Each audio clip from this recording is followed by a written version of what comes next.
વૈષ્ણવને કહી જાઓ તમે શ્રીનાથજીમાંથી કે બજારમાંથી ક્યાં જઈને સુંદર સ્વરૂપ પધરાવી આવો. આજે સુંદર કલરના સ્વરૂપો મળે છે, નથી મળતા એમ નહીં, સુંદર મળે છે, પણ આપણે 11 રૂપિયામાં લેવું હોય તો કેવું મળે? એમાં બી આપણે ભાવતાલ કરીએ છીએ. સ્વરૂપ તો બધા ભગવાનના છે, પણ જેને જોઈને આપણે આનંદ આવે. નાના બાળકને આપણે તૈયાર કરીએ તો ઋતુ અનુસાર તૈયાર કરીએ. જે બાળકને ગરમી ના લાગે, ઠંડી લાગે, મૂંઝાઈ ના જાય, રડે નહીં અને દેખાડો લાગે. એમ ઠાકોરજીના પણ શૃંગાર વાઘા વસ્ત્ર લોકો દેખાદેખીમાં કરે. તું આવું કરે છે તો મારે આવું કરવાનું. તમારા બાળકને કેમ રાખો એ આપણને ખબર ના હોય, આપણા સ્વામીને કેમ રાખવું આપણને ખબર ના હોય, બીજાને પૂછવા જવાનું. તો વૈષ્ણવ આપણે એટલા બધા માન થઈ ગયા છે, પોતાના ઠાકોરજીની સેવા કેમ કરવી પાડોશીને પૂછે, મંદિરમાં પૂછે, સત્સંગમાં પૂછે. કેમ કરવાનું? તમારા બાળક માટે કોઈને પૂછો છો? તમારા પતિને કઢી ખાવી છે કે ઢોકળા ખાવા છે કે પૂરણપૂરી ખાવી છે? પૂછો જ બેન, અત્યારે મારા વરને ઢોકળા ખરવાઓ કાઢે. તો ડેમ થાય કે મારા વરની આને કેમ ખબર પડી? ડાઉટ લાગે આપણને. તો એમ થઈ જાય. કોઈક બતાવી દે કે તારા વરને કાલે તું પૂરણપૂરી કરજે, પેલો કે હા બહુ મજા પડી ગઈ, સરસ બનાવ્યું છે. તો એમ થાય કે મારા વરની વાત આને કેમ ખબર પડી ગઈ ભાઈ? પણ આપણા વૈષ્ણવ એટલા બધા ઉદાર છે, ઠાકોરજીને ભૂલેલા. એ ભૂલેલા કે પોતાના પતિની વાત, પોતાના ઘરની વાત પ્રાઇવેટ, ઠાકોરજીની વાત ખુલે આમ. જે દીવાને ખાસ છે એ દીવાને આમ બનાવી દીધું. આપણે માર્કેટમાં લઈ આવ્યા. બિલકુલ ના ચાલે. આપણા પતિ પત્નીની જેટલી અંગત વાત છે એનાથી બી ગૂઢ વાત આપણે અંતર વસ્ત્ર કેવા પહેરીએ છીએ, કઈ સાઈઝ છે, કોઈને કહીએ બતાવીએ છીએ છાનામાના. એમ આપણા અંતર વસ્ત્રની વાત કોઈને કહેતા નથી, શેર નથી કરતા. તો આત્માની વાત કેવી રીતે કહી શકાય? એટલા માટે કહીએ છીએ કે આત્મ સ્વરૂપે જાણ્યા જ નથી, બહુ બહારના માંગ્યા, પૂજાના ભગવાન માની લીધા છે, શાલિગ્રાહ માની લીધા છે. જો સ્વરૂપ પાણી હોત આવી અવહેલના મારા પુષ્ટિ માર્ગી વૈષ્ણવ ઠાકોરજીની ક્યારે ન કરે. જાણે જાણે કરતા હોઈએ તો ચેતી જઈએ કે મારા ઠાકોરજીની વાત ત્યાં તો મારા ઠાકોરજી પોતે બતાવશે, ત્યાં મારો વલ્લભ બતાવશે, કોઈને કોઈ રૂપે જે મારો સાચો તાપ હશે તો મને મળી રહેશે. દર્શનો છે અપરાધનો. અરે ઠાકોરજી પોતે સેવા લેવા આવ્યો છે. અમે તમારે ત્યાં અચાનક આવી ગયા હોઈએ તો જે છે તેઓ સ્વીકારીએ કે ના સ્વીકારીએ. તો તમે જ્યારે પધરાવી રાખો તો કેવા બધા શૃંગાર કરો છો. તો અમે તમારે ત્યાં ઓફિસર આવી છે તો અમારે સજાવટ કરવાની હોય છે. ત્યારે અનઓફિસર આવી જઈએ, પોતાને પ્રેમ માનીને આવી ગયા, ચલો તો જે છે જે કંઈ છે ને કંઈ વાંધો નહીં, તું તો છે ને, તારું ઘર તો છે ને, બહુ થઈ ગયું. એમ ઠાકોરજી સામે ચાલીને ઘરે પધાર્યા છે. તો જે બી તમે કરશો એને સ્વીકારવું રહ્યું, કારણ કે વલ્લભે સોંપ્યા છે. પણ આપણે ભગવાન આપણને આપણા માને છે, આપણે ભગવાન હજી પોતાના નથી માનતા, કારણ કે સર્વોત્તમ હજી ફળી નથી આપણને. એટલે આ 3 દિવસ જરૂર વિશ્વાસ કરી શકાય કે આપણી વાણી, આપણો અંતરનો નાદ શ્રી વલ્લભની કૃપાથી, શ્રીજી મારા ઘરમાં બિરાયેલા ઠાકોરજી, મારા હૃદયમાં બિરાયેલા ઠાકોરજી મારી વાણી, મારો આર્ત, મારો નાદ જરૂર સાંભળશે. હવે કે છે અહીંયા સુંદર વાત છે, આ પ્રસંગ આજનો પૂરતો છે, કાલે તો નવી વસ્તુ આપણે કરશું. હવે કે છે આ ગાયત્રી મંત્ર પ્રમાણે નું જ્ઞાન સિદ્ધ થતું નથી. વરેણ્ય શબ્દ છે. બ્રહ્મ સંબંધમાં પણ ગાયત્રી ભાષ્યમાં પણ મહાપ્રભુજી કહ્યું છે. એટલે ગાયત્રી ભાષ્યમાં મૂળ વાત શું છે ભેગા ભાઈ કહી દઉં કે આપણને વિતાડે છે કોણ? એનું નામ છે અવિદ્યા. અવિદ્યા એટલે શું? પોતાના મૂળ લીલાના સ્વરૂપને ભૂલી જવું, એનું અવિદ્યા. હું અને તમે અત્યારે વલ્લભના છીએ, પુષ્ટિ માર્ગી છીએ, બ્રહ્મ સંબંધી છીએ, એક આપણને તકલીફ મળી રહી છે, એ છે કઈ? અવિદ્યા.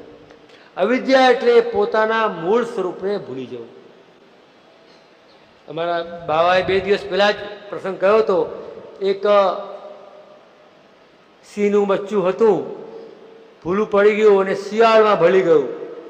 અને શિયાળમાં ભળી ગયું એટલે શિયાળ જેવા સંસ્કાર એને આવી ગયા. ડરપોક, ચાલાક ખરો પણ ડરપોક, લાગજો એની તરફ મારે, પણ હોશિયારી ના કરી શકે. અને એ જંગલમાં ફરવા ગયું, સાચું પેલું સિંહ આવી ગયું. બધા સિંહને જોઈને શિયાળિયા ભાગ્યા. તો પેલું સિંહનું બચ્ચું ભાગવા લાગ્યું. થોડું મોટું થઈ ગયું હતું પણ એ લાગ્યું હું શિયાળ છું. તો સિંહને ગમ્યું નહીં કે આ કેમ પકડ્યું એને, અને સિંહ તો નદી કિનારે લઈ ગયો. નદી કિનારે બતાવ્યું કે જો નદીમાં તારું પ્રતિબિંબ જો, તું કોણ છે, તારું સ્વરૂપ શું છે. જ્યાં એને પોતાનું સ્વરૂપ જોયું અને મૂળ આવાજ દાળી, ત્યારે ખ્યાલ આવ્યું કે હું કોણ છું. હું તમને તમારું પ્રતિબિંબ બતાવવા આવ્યો છું, યાદ રાખજો. તમે શિયાળના બચ્ચાઓ નથી, તમે સિંહના બચ્ચાઓ છો. દાળ લગાવો, આસુરી તત્વો ભાગી જશે. અમારા હરિયાજીના વંશમાં યોગી ગોપેશ્વરજી થઈ ગયા, જેણે અણુભાષ્ય ઉપર રસુ નામની ટીકા લખી. શ્રીનાથજીના શૃંગાર કરતા હતા અને શ્રીનાથજીની ગૌશાળામાં ભાગ આવી ગયો. ખાલી શ્રીનાથજીની દિવાળમાં ભાગ ભાગ ભાગ કહ્યું, સિંહ ભાગી ગયો. ક્યાં? ગૌશાળામાંથી. એટલા પ્રતાપી બાળકો. બોલો, સિંહની ગર્જના ખાલી ભાગ ભાગ કહ્યું તો ગૌશાળામાંથી સિંહ ભાગી ગયો.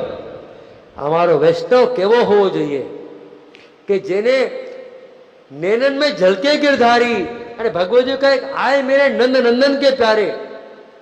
આ વૈષ્ણવનું લક્ષણ છે. માખીઓ ઉડતી હોય, પેલા ચાવીમાંથી કે બેટરી નીકળી ગઈ હોય એવા હવેલીમાં જતા ઠુમક ઠુમક થેલી આ બધું કરતા કરતા જતા એવા વૈષ્ણવ જોઈએ. વૈષ્ણવ તે જોઈએ જેનામાં એકેડેમિકલ સ્પિરિટ આવી જોઈએ. એકેડેમિકલ યુનિવર્સિટી ભણેલો વિદ્યાર્થી કેવો હોય એવો પાવર મારો વલ્લભનો વૈષ્ણવ હોવો જોઈએ. ન મારો ન ઉંમરનો શિકાર, ન ધંધાનો શિકાર, ન ધનનો શિકાર, પણ વલ્લભના પ્રેમ સાથે રહેલો વૈષ્ણવ હોય. ગમે તેવી ઉંમર હોય એમાં તે ઝલકવું જોઈએ. એકદમ નમાળો કે છોકરાઓ હવે તો મોટા થઈ ગયા, ઘરમાં કંઈ રહ્યું નથી, હું પરાધીન બની ગયો છું, લાચાર છું, હવે દેવ દર્શને જવું એ જ મારું કામ, એવા કાયર વૈષ્ણવ ના હોવા જોઈએ. એ તો જાય છે તો પોતે ફિટ થવા માટે જાય છે. ઘરમાં બેઠા શું કરવું, ટાંટ્યા થોડા હલકા થાય, ફ્રી થવું, એ ચાર વૈષ્ણવને જય શ્રી કૃષ્ણ કરશું તો મજા આવશે. એવો વૈષ્ણવ હોવો જોઈએ. કારણ કે ઘરમાં ઠાકોરજી સેવા કરે છે. આજે હવેલીમાં જમનારો વૈષ્ણવ પણ ઘરમાં ઠાકોરજી સેવા કરે છે પાછો, ક્યાં નથી કરતો? તો જે આપણે જઈએ છીએ ભગવાનને મેળવવા નહીં, તો ચાર સખીઓ મળશે, ચાર વૈષ્ણવ મળશે, જય શ્રી કૃષ્ણ કરશું તો આનંદ આવશે અને પગ થોડા છૂટા થશે ફિટનેસ માટે. અમુક ઉંમર પછી દુકાને બેસીએ, કામે જઈએ, કમાવા માટે નહીં, ખાલી ટાઈમ પાસ, ફિટનેસ માટે, આનંદ માટે જવાનું. આનંદ માટે જતા શીખી જાઓ. લેવાનું તો જ લેવાનું, ઘરમાં લેવાનું છે, બહાર તો બધું ખોવાનું છે. કોઈને કોઈ લખણી મારો આવશે, કોઈની કોઈ કથા રવારો આવશે, કોઈની કોઈ મંગળોત્સવ આવશે. લખી જાઓ, લખી જાઓ.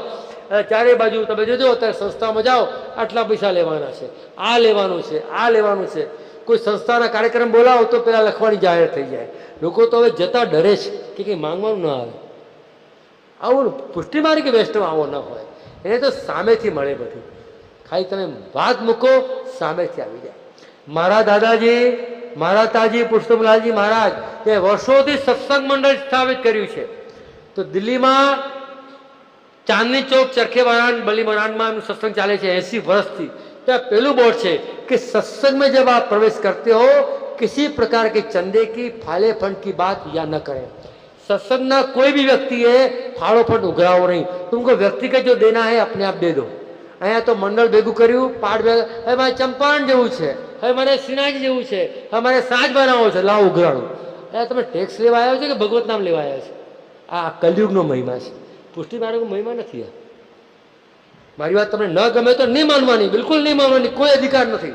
પરંતુ હું તો પેલું જૂનું ગીત છે ને, મેં તો હર મોડ પર તુझको दूंगा सदा, मेरी आवाज को दर्द के साज को तो सुने ना सुने.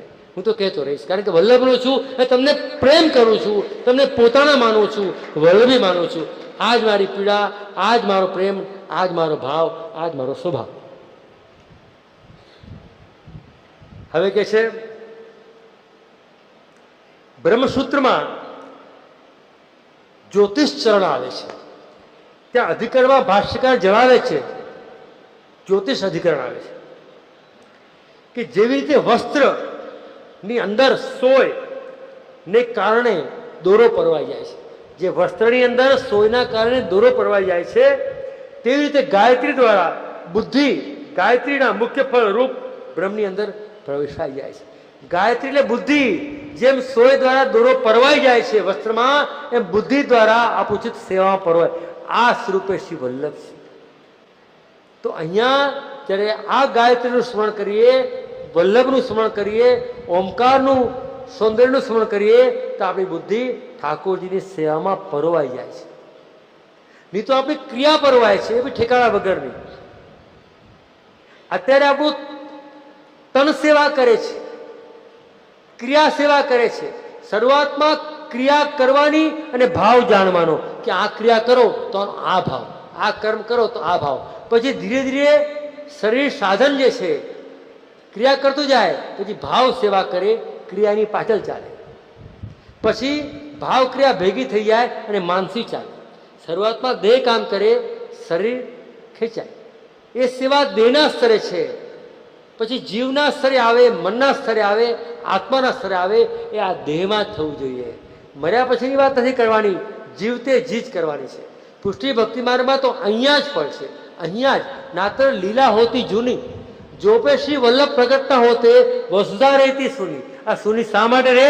કે વસુધામાં લીલાનો અનુભવ કોઈ કરાવી શકે એમ નથી, માત્ર વલ્લભ સિવાય. આપણા ઘરમાં પણ ઠાકોરજીને આપણે આ ઉષ્ટકાલમાં જલ ભરીએ, ફૂલની મંડલી કરીએ, ફુવારા ધરીએ, તો આ બધી વસ્તુ લીલા છે, પ્રભુ પ્રગટ થઈ જાય છે મારા ઘરમાં. ખાલી મંદિરોમાં કે સંસ્થાઓમાં દર્શન કર્યા એ દર્શન થઈ ગયા નહીં માનવું. આ તો બધું ડેમોન્સ્ટ્રેશન માત્ર છે, પણ પ્રેક્ટિકલ ક્યાં છે? આપણા ઘરમાં. આપણે ડેમોન્સ્ટ્રેશનને મૂળ નહીં માનવાનું. આજકાલ સોફ્ટવેરની સીડીઓ આવે છે, ડેમો સીડી. આપણે માનીએ ડેમો છે, પછી ખબર પડે આ તો ખાલી ડેમો હતું, વર્ઝન તો હવે ખરીદવાનું પૈસા ખર્ચીને. કોમ્પ્યુટરની ભાષામાં એવું થાય, ઘણી વાર છેતરાઈ જવાય. મારે એવું થયું છે ઘણી વાર, ડેમો વર્ઝન લાવું, પછી મને કે ભાઈ એન્ટીવાયરસ આવી ગયો. ના ના મહારાજ, 3000 ખર્ચવાના છે, આ તો ડેમો છે. આ ડેમોની સેવા ક્યાં માની બેસીએ આપણે? સેવા તો જાતે આપ સેવા કરી શીખવે છે, જાતે કરવાની છે, અને એ ઘરમાં કરવાની છે. ઘરમાં કેમ કરવાની છે? કે બ્રહ્મ સંબંધ આ દેહને થયું છે, આ અંતઃકરણને થયું છે, આત્માને થયું છે, આત્મા સહિત દેહને થયું છે. રાસમાં પણ દેહના કારણે શરીર સુધી રાસ થયો છે. દેહ ના હોત તો શરીરથી રાસ થાય, એ તો વ્યભિચાર કહેવાય. શરીર થયું નથી, આત્મા સહિત, આત્માથી, મનથી, પ્રાણથી, ઇન્દ્રિયથી, પછી દેહથી થયું છે. એ પહેલા આત્મા છે. આપણે બ્રહ્મ સંબંધમાં આત્મા સહિત દેહ આવે છે. પહેલા આત્માની વાત છે. પુષ્ટિ ભક્તિ માર્ગમાં સ્વરૂપની વાત એટલે આત્માની વાત સમજવાની છે. આ પ્રમાણે સ્વાભાવિક રીતે સ્થિતિમાં બુદ્ધિના પ્રેરક વર્ણનીય અને ધ્યાનયોગ્ય દેવતાના સ્વરૂપનો વર્ણન પણ આજે સંભવ હશે. આ ધ્યાન કરવાવાળો દેવતા કોણ છે? તો કે ગાયત્રી અંતર્ગત તત્પદ આવે છે. તત એટલે તે. પૂર્વમાં નિર્ધારિત થયેલા અર્થોનું પ્રકાશન થાય છે. કયું પદનું? સૌંદર્ય પદ. સૌંદર્ય પદમાં રહેલો જે દેવતા, જે વલ્લભ છે, એ જ આપણને આપણો મૂળ દેવ. બીજમ કારણિકમ, કરુણારૂપી બીજ છે. જે વેદનું બીજ ગાયત્રી છે, મહાપ્રભુજી કે છે, મહાપ્રભુજીના નામમાં કહે છે કે મહાપ્રભુજીનું બીજ એ કરુણા છે. હવે જેનું બીજ કરુણા હોય, થડ કરુણા હોય, ડાળીઓ કરુણા હોય, પત્ર કરુણા હોય, ફૂલ કરુણા હોય અને ફલપત કરુણા હોય. આપણે કરુણાનો શૃંગાર છીએ. વલ્લભ અને વલ્લભીય વૈષ્ણવ એ કરુણાનો શૃંગાર છે, સ્નેહનો શૃંગાર છે. ભૂતલ ઉપરની શોભા છે કે પુષ્ટિ સૃષ્ટિ ભૂતલ પર આવી રહી છે. આ એ દેવ વિમાન ચડચડ. હવે દેવતાઓ ઇન્દ્રલોકમાં કંઈ હોય તો ચડી ચડીને આવે, ભૂતલ પર શા માટે આવે? રાસ થયો ત્યારે પણ દેવતા આવ્યા, અને વલ્લભનું પ્રાગટ થયું ત્યારે પણ દેવતાઓ આવ્યા છે. કે આ ભૂમિ ભાગ્યમ થઈ ગયું. વરાહ અવતારમાં પ્રભુએ ભૂમિને મુખમાં લીધી, પણ વરાહ અવતાર હતું, ગમે એવું હતું. સ્ત્રી છે, નાયિકા છે, પૃથ્વી છે, એને સૌંદર્ય ગમે, પ્રેમ ગમે, લાવણ્ય ગમે, નજાકત ગમે, તો પૃથ્વીને ડાળમાં લીધી ખરી, પણ વરાળનું રૂપ એને અનુકૂળ ના પડ્યું. રામચંદ્રજી પધાર્યા પૃથ્વી ઉપર, પણ એક પત્ની વ્રત હતા, એ ત્યાં ને ત્યાં રહ્યા. પણ કૃષ્ણ પધાર્યા, એને પણ દ્વારકા અને વ્રજને અંત્યાર કર્યો. પરંતુ વલ્લભ જ્યારે પધાર્યા, સૌંદર્ય પદરૂપી વલ્લભ, ત્યારે આખી 3 વાર પૃથ્વીની પરિક્રમા કરી અને પૃથ્વીને સનાથ કરી. એવા શ્રી વલ્લભ છે. પૃથ્વીને સનાથ કરી એટલે શું નામ આવ્યું? ભૂમિ ભાગ્યમ. આ ભૂમિનું ભાગ્ય છે કે વલ્લભ ભૂતલ ઉપર પધાર્યા. ભલે અગ્નિકુંડમાં પધાર્યા, તો અગ્નિકુંડ હતો તો ભૂતલ ઉપર જ ને. હવે વાત આવે છે આગળ. એટલા માટે પ્રેમપત્ર વાંચી રહ્યો છું કે આ બરોબર સમજાઈ જાય તો વલ્લભની રસાત્મક વાણી સમજવામાં આપણે દેર નહીં લાગે. આ રીતે હવે કે છે સર્વોત્તમ સ્તોત્રમાં ભક્ત્યાચારો ઉપદેશાર્થ.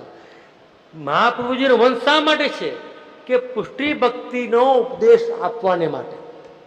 ભૂતલ ઉપર માત્ર યાત્રા, છપનભોગ કે સ્થાન બનાવવા માટે નહીં, કે પુષ્ટિ ભક્તિનો ઉપદેશ પુષ્ટિ જીવોને આપો, એટલા માટે મહાપ્રભુજીએ આ વંશ પ્રગટ કર્યા છે. પુષ્ટિ ભક્તિનો ઉપદેશ આપવા માટે. પુષ્ટિ ભક્તિ સિવાય બીજાનો નહીં. અને વૈષ્ણવે પણ વલ્લભના આચાર્યોથી પુષ્ટિ ભક્તિની જ વાત સાંભળવાનો અપેક્ષા રાખવી જોઈએ, બીજી નહીં. હવે કે છે પુષ્ટિ પ્રભુ કેવા પ્રકારની પુષ્ટિ ભક્તિ રૂપા હૃદયની ભાવના કર્તવ્ય બુદ્ધિ થવી જોઈએ, કેવા પ્રકારની ભાવના કરવી?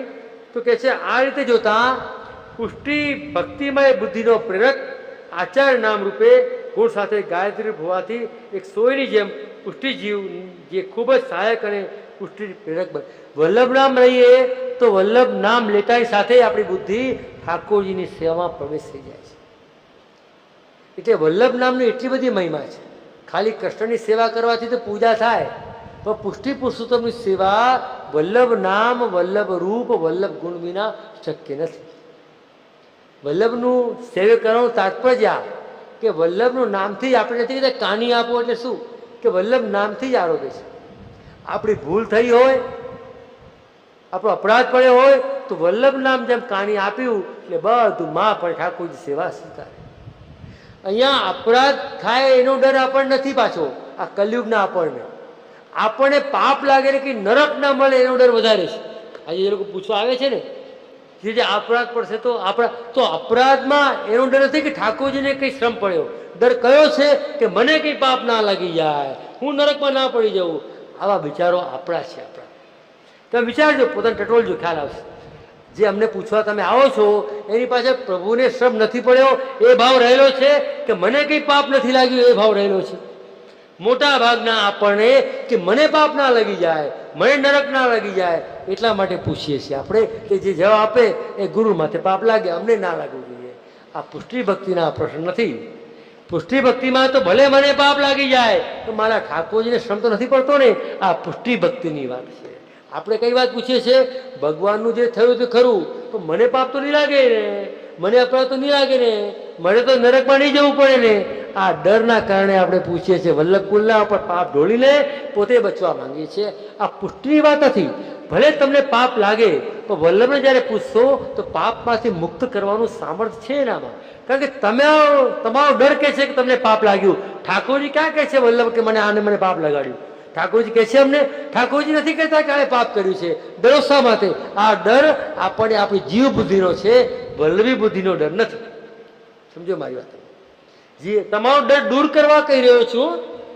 તમે જે પૂછો છો એમાં તમારો ડર કામ કરે છે કે ઠાકોરજીનું જે થયું તે થયું, મને પાપ લાગ્યું. સેવા કેમ લોકો નથી કરતા? કેમ કોઈ જગ્યાએ પ્રસાદ લખાવો અને કોઈ જગ્યાએ મનોરથ લખાવો? કેમ કે અમે જો ઘરમાં કરીએ, અમે ગ્રહસ્થી છીએ, જંજાળવાળા છીએ, અમને જો પાપ લાગી જાય તો માર પાપ ભોગવવા તો પૃથ્વી પર આવ્યા. આ ક્રિશ્ચનિટી બોલે છે, આ વૈષ્ણવ નથી બોલતું. આ કઈ ધારા છે? વિચારધારા ક્રિશ્ચન લોકોની વિચારધારા. પાપ લાગી જાય તો, અને પછી સેવા કરીને વધારે પાપ લાગી જાય તો આ કહેતા પૈસા લખાવા, રાજભોગની થાળી ઘરે આવી જાય, મનોરથ કહેવાય, લોકો વાવા કરે ને સારા થઈ જવાય. આ સસ્તો ને સહેલો શોર્ટકટ આ છે. તો પહેલાંમાં તો કરવું પડે, ધરવું પડે, પ્રેમ કરવો પડે. હવે આટલા બધામાં પ્રેમ કર્યો ભગવાનમાં નવો ક્યાંથી કરવો? કેટલી બધી મુશ્કેલ ઘરમાં સેવા કરવામાં. આ તો સીરું સસ્તું. ચવાણાની દુકાન ભાવ લખ્યા હોય, અમારા બધી જગ્યાએ ભાવ લખેલા છે. સસ્તું સારું અને બહુ બધું 25 રૂપિયા પહેલાં અને સેવકી આપી દેવું એટલે પત્યું, ધર્મ પૂરો આપો. પણ આટલો સસ્તો ધર્મ હોય ને તો 84,252 આપણી ગણના થઈ જાય. તો થતી કેમ નથી? આપણે તો ખુદ વૈષ્ણવને આપણે પોતે વૈષ્ણવ માનવા તૈયાર નથી. હું તો જીવ છું. કેમ કે વૈષ્ણવ માની બેસવું તો સેવા કરવી પડે, વૈષ્ણવ માનવું તો સર્વોત્તમનો પાઠ કરવો પડે, વલ્લભની વાત માનવી પડે. જીવ માનવું તો ચિંતા જ નહીં ને. આ કેટલી બધી ચાલાકીઓ, કેટલી બધી હોશિયારીઓ, કેટલી બધી કલયુગની કળાઓ આપવામાં આવી ગઈ છે. પણ મહાપ્રભુજી કહે છે ઠાકોરજી માટે સેવાનમ કલાનિધિ. અરે બધી કલાઓનો અંગીકાર હું કરવા તૈયાર છું. આ કલા બી સ્વીકાર લે, ચાલ ચતુરાઈ કરી લે મારી આગળ. હું તારી સેવા કરે છે, તારી સેવામાં તું મને પટકી દે, પાડી દે, ધરવાનું રહી જાય, ગ્રહણ રહી જાય, સામગ્રી રહી જાય, વસ્ત્ર રહી જાય, પોળો રહી જાય, તોય તારી સેવાને અપરાધ હું નહીં માનું, નહીં માનું, નહીં માનું. આટલે સુધી વલ્લભ કહે છે. પણ જીવ કહે છે કે ના, હું નહીં કરું, નહીં કરું, નહીં કરું. હવે છે કેવું? જે કેમ પૂછે છે અમને? ભગવાનને શ્રમ પડે છે એટલા માટે નહીં, મને કઈ પાપ ના લાગી જાય. દિલ ઉપર હાથ રાખીને પૂછજો. વેચતો આંગળી ઊંચી ના કરતા હો. હું તમારો પ્રેમી છું, મેં તેરે પ્યાર મેં પાગલ. પણ તમે હૃદયને આંગળી મૂકી લેજો. અહીંયા હાથ બી ના મૂકતા કોઈ, એ તો પકડાઈ જવાય. પણ હૃદયને પૂછો કે આપણે જે વલ્લભ કુલને ગુરુને પૂછીએ છીએ ઠાકોરજીની બાબતમાં, એના પ્રભુને શ્રમ નથી પડ્યો એ મહત્વનું છે કે મને પાપ નથી લાગ્યું, મને અપરાધ નથી પડ્યો, કંઈક નરક ના વળે, મારા છોકરા માના નહીં થઈ જાય, મારી સંપત્તિ જતી ન રહે, કંઈ બધા શનિ રાહુ કેતુ બધા શનિની પ્રવૃત્તિ લાગી ન જાય, આવું તો નહીં થાય ને પાછું.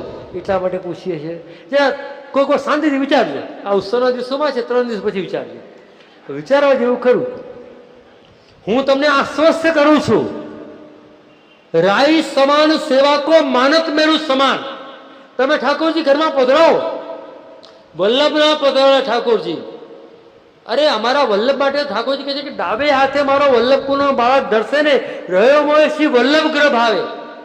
નંદાલયમાં પણ નહીં, મુખ્યાજીના ઘરમાં પણ નહીં, મંદિરમાં પણ નહીં, હવેલીમાં પણ રહ્યો મોય વલ્લભ ગ્રહ ભાવે. કારણ કે મારો વલ્લભ એવી રીતે લાલ લડાવે છે યશોદાજીથી બી વધારે. અરે સ્વામીજીને અહીંયા આવવું પડે છે, એવી વલ્લભની મહિમા છે. એવા વલ્લભ, એવા સ્વામી સ્વરૂપ વલ્લભ જ્યારે ઠાકોરજી તમને પધારે ત્યારે સ્વામીજી પોતે બિરાજતા હોય, ચંદ્રાવલી પોતે બિરાજતી હોય, ત્યાં અપરાધની જરૂર ક્યાં છે? અપરાધ આપણને અવિદ્યા કરાવે છે, આપણે પોતાને ભૂલી ગયા છીએ, એટલે કોઈ અપરાધ નથી લાગતો. ઉઠો ઠાકોરજી છોડીને બીજે ભટકીએ છે ને, અપરાધની શરૂઆતો ત્યાં થઈ જાય છે. જે શ્રી પોતાના પતિને છોડીને બીજી જગ્યાએ નજર કરે, બીજી જગ્યાએ સંબંધ બાંધે, બીજી જગ્યાએ આ સંબંધ રાખે, એ અપરાધ કહેવાય.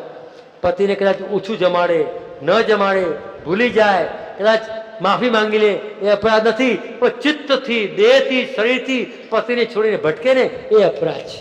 પુષ્ટિ માર્ગે બેસતોને, પુષ્ટિ માર્ગે આચાર્ય સ્થાને રહીને વલ્લભની સાનિધ્યમાં વલ્લભની વાણી ન બોલું ને તો મને અપરાધ લાગે તમારા કરતાં વધારે, જો વલ્લભની સાથે જો અન્યાય કરું તો. કારણ કે આ તન, આ મન, આ ધન, આ રોમ રોમ વલ્લભની વાણી, વલ્લભના નામ, વલ્લભના સ્વરૂપ, વલ્લભની ભાવથી ભરેલું છે. આ જગતની રચના, કોટી બ્રહ્માંડની રચના ભગવાને કરી, ખૂબ રચના કરી, ખૂબ રચના કરી, આનંદથી કરી છે. 14 લોકના નાયક ભગવાન છે. પરંતુ એને જ્યારે ખેલવું હોય છે ને ત્યારે 14 લોક બ્રહ્માંડ નાના પડે છે.